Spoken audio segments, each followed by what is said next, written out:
Hello and welcome to another update video about Coti. Just want to do one. I know a lot of you guys are waiting for it.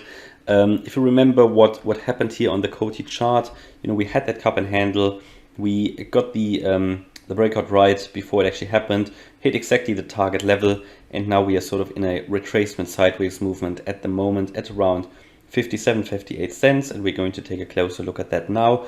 We can identify here on the chart that we are trading above all the main moving averages, so we are in an uptrend still, even though we are in a short-term, you could call it consolidation or sideways movement. It's just something to watch out for, very importantly, because whenever you struggle to make higher highs, that could be a first heads up that some sort of correction could be coming, similar to back here in March. Remember what happened here? We pushed high as well. We made a very similar move to what we did here, sort of similar.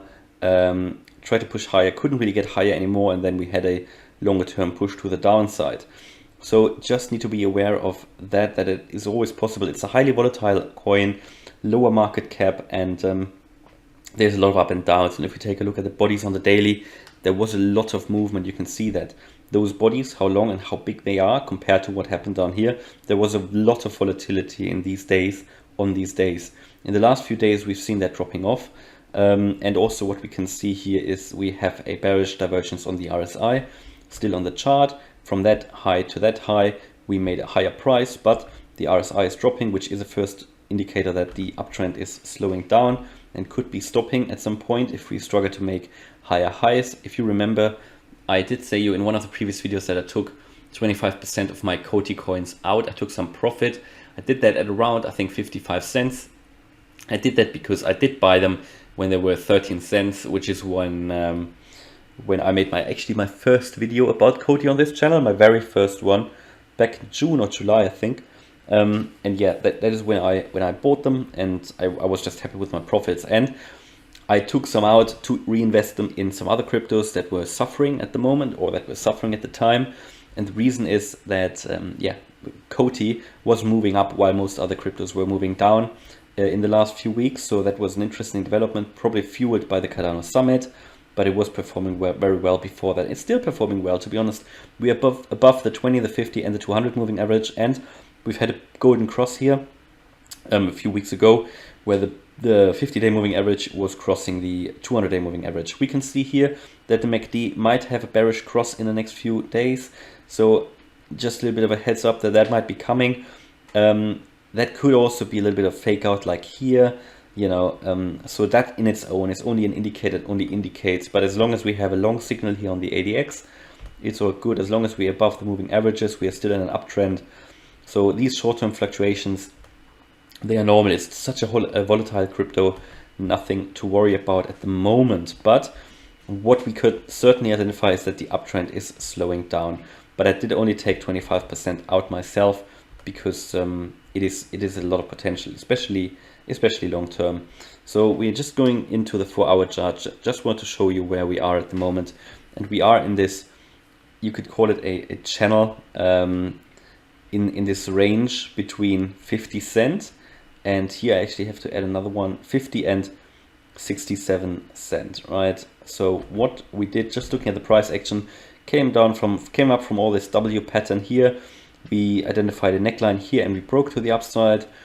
Then we found some support and resistance in this range here, right? So we came up, retraced, made a higher high, retraced even stronger. That was a heads up for me. There's a lot of pushback from the sellers, and at that time we actually didn't make a new high, so we made a lower high and we came down to the 50 cent level again. Then we tried another attempt, couldn't really get through, made a little bit of a higher high, but came down now once more. It's a higher low now. What does that tell us? First of all, it tells me that we need to get a little bit careful.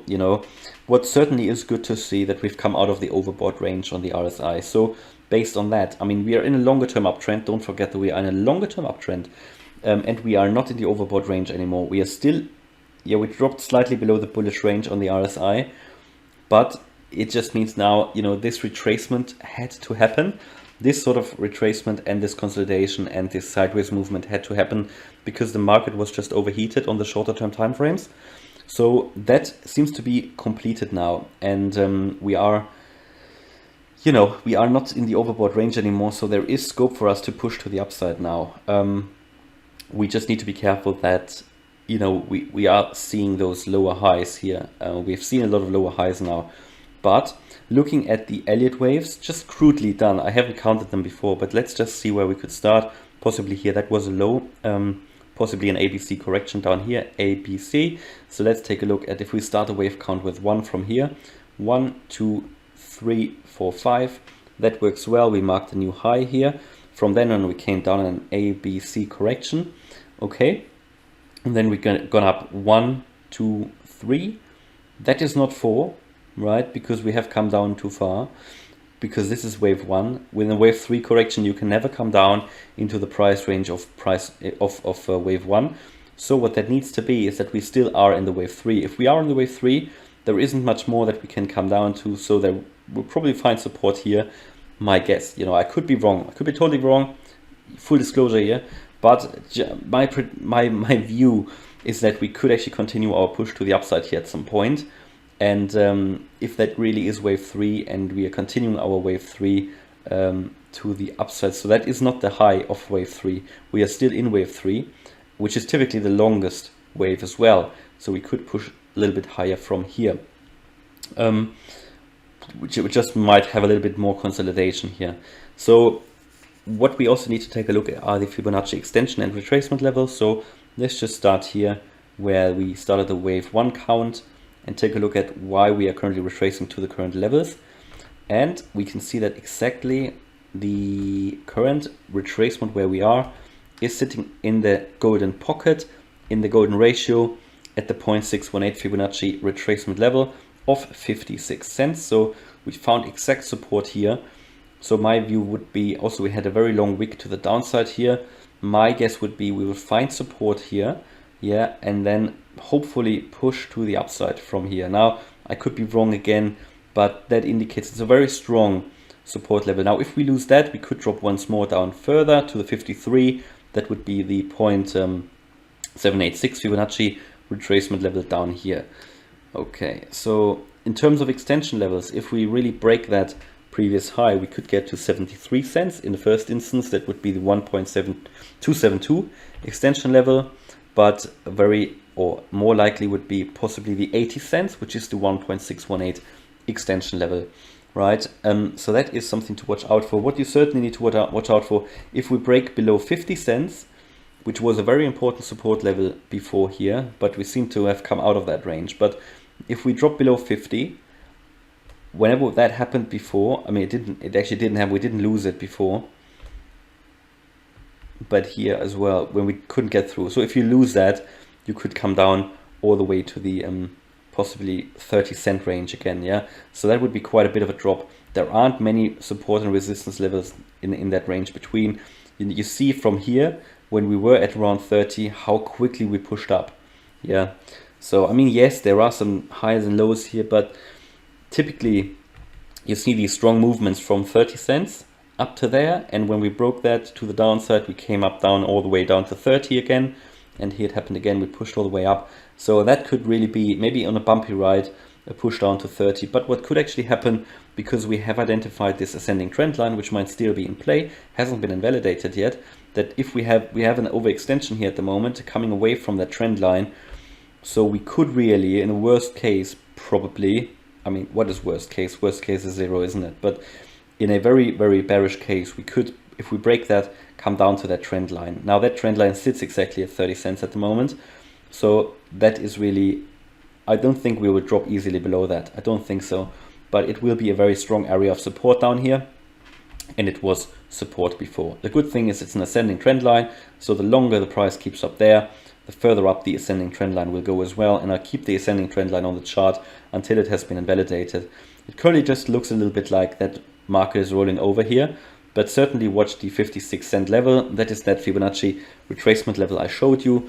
If we drop much further, we will have to start the recount actually of those waves. But at the moment, I think we are still in a wave 3, in a small scale wave 3, from which we could actually make a new high. So that would be quite positive.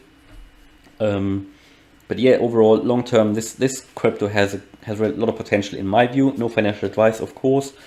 And you know, I took some profits because I bought early. But what you do, you need to consider yourselves, obviously. But I think for now, we're going to stay in that range, hopefully find some support here at the 0.618 Fibonacci retracement level and continue to push to the upside, because we're not in the overbought range anymore. Yes, we've got a bearish divergence, yes, but since then, the price has been dropping as well, and it's just been mimicking the price. So that bearish divergence is actually over. You would still have it in place if you push the price higher, can't make a new high, or actually make a new high, a little bit higher only, and then that could be dropping further. So just showing that the momentum, that we are losing momentum. But at the moment, yeah, I think we're just heading into that sort of retracement here at the moment, sideways movement, and from here we can hopefully build a lot of strength to push again to the upside. That's my update now. Hope you liked it. If you did, please smash the like button. If you want to follow me on this crypto journey, then please subscribe. Thanks a lot for watching. Bye bye.